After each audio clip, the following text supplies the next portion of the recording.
चुका है VIP share बताने का।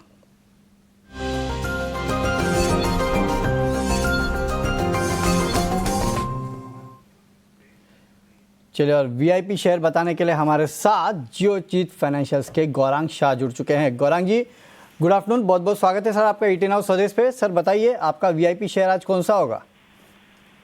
धन्यवाद इस मंच पर आमंत्रित करने के लिए। और विकल्प के रूप में आज जिस क्षेत्र का हमने चयन किया है वो है एफएमसीजी।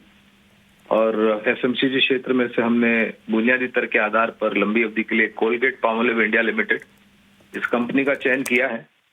थोड़ी बहुत दिक्कतें थी वॉल्यूम ग्रोथ को लेकर के कुछ तिमाहियों में, लेकिन अब वो धीरे धीरे करके दूर हो रही है।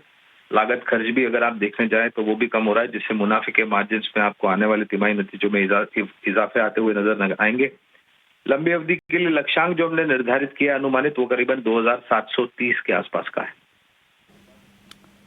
ओके, चलिए, बहुत बहुत शुक्रिया गौरांग जी हमारे साथ जुड़ने के लिए और ये बेहतरीन पिक्स हमारे साथ शेयर करने के लिए। तो आप खरीदारी करके चल सकते हैं कोलगेट पामोलिव में। यहाँ 2700 रुपये के ऊपर के लेवल आपको 12 महीने में देखने मिल सकते हैं। प्रिसाइसली अगर मैं कहूँ तो 2730 के आसपास के लेवल जो है ये काउंटर आपको दिखा सकता है। तो कोलगेट पामोलिव ये है आज का वीआईपी शेयर। लेकिन चलिए आगे बढ़ते हैं और क्विकली फटाफट मैं काफ़ी सारे स्टॉक्स की बात कर लेता हूँ। अमित जी से इनके टेक्निकल्स लेवल पूछ लेते हैं क्योंकि आज यहाँ पे काफ़ी बज़ देखने मिल रहा है। अमित जी, कुछ स्टॉक्स की चर्चा मैं करूँगा, क्विकली बताइए स्टॉक्स आपको कैसे लगते हैं। इंटरग्लोब एविएशन सर 3% के ऊपर ट्रेड कर रहा है 4950 के आसपास, कैसा लगता है? सेटअप अच्छा लग रहा है। आज के दिन में हम देखें तो यहाँ से वापस लॉन्ग की पोजीशन अगर क्रिएट करनी है तो 4975 के ऊपर जैसे निकल रहे हैं उसके बाद वापस लॉन्ग की पोजीशन क्रिएट कर सकते हैं। उसके बाद हमें एक वॉल्यूम ब्रेकआउट तो डेफिनेटली देखने मिल ही रहा है, बट 4975 के ऊपर एक वापस मोमेंटम पिकअप होगा। सर 7% ऊपर है, लंबे समय बाद चला है, क्या करें? कौन सा? Escorts Kubota.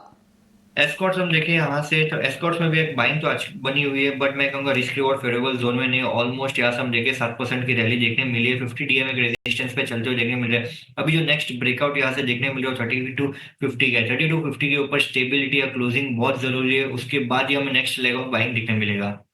ओके, चलिए, तो ये है वो लेवल जहां पे आपको रखना है नजर। सर बीएमएल यहाँ पे भी 6% के आसपास की तेजी है, 2700 के ऊपर बीएमएल निकला है, अभी भी खरीदारी के मौके हैं।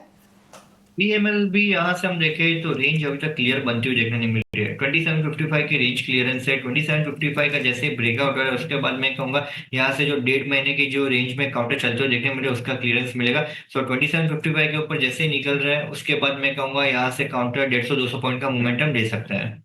ओके, चलिए, तो ये है वो लेवल जहाँ पे नजर रखते हैं 150-200 पॉइंट का मोमेंटम और दे सकता है। टीसीएस 2% नीचे। सर आईटी स्टॉक्स में आज पिटाई हो रही है, क्या करें टीसीएस में? आईटी पैक के लिए मैं कहूंगा थोड़ा वेट एंड वॉच करना चाहिए। करंटली नई शॉर्ट की पोजीशन क्रिएट करने की सलाह नहीं रहेगी, क्योंकि ओवरऑल हम देखिए यहाँ से तो निफ्टी आईटी इंडेक्स का जो सपोर्ट बनते हुए देखने मिले 35,700 का है। 35,700 के नीचे जाए उसके बाद ही मैं कहूंगा यहाँ से नई शॉर्ट की पोजीशन क्रिएट कर सकते हैं। करंट लेवल से मुझे लग रहा है थोड़ा बहुत टाइम कंसल्टेशन फेज में ओवरऑल आईटी फेज चल सकते हैं यहाँ से, बट नई शॉर्ट की पोजीशन क्रिएट करने की सलाह नहीं रहेगी। 35,700 जैसे ब्रेकर उसके बाद मैं कहूंगा जिनके भी पास लॉन्ग की पोजीशन आईटी स्टॉक्स में उसमें थोड़ी बहुत पोजीशन हल्की कर सकते हैं, जैसे 35,700 का लेवल ब्रेक होता है उसके बाद है। चलिए, तो वेट एंड वॉच करना है और ऑलमोस्ट 50 लो के आसपास स्टॉक ट्रेड कर रहा है।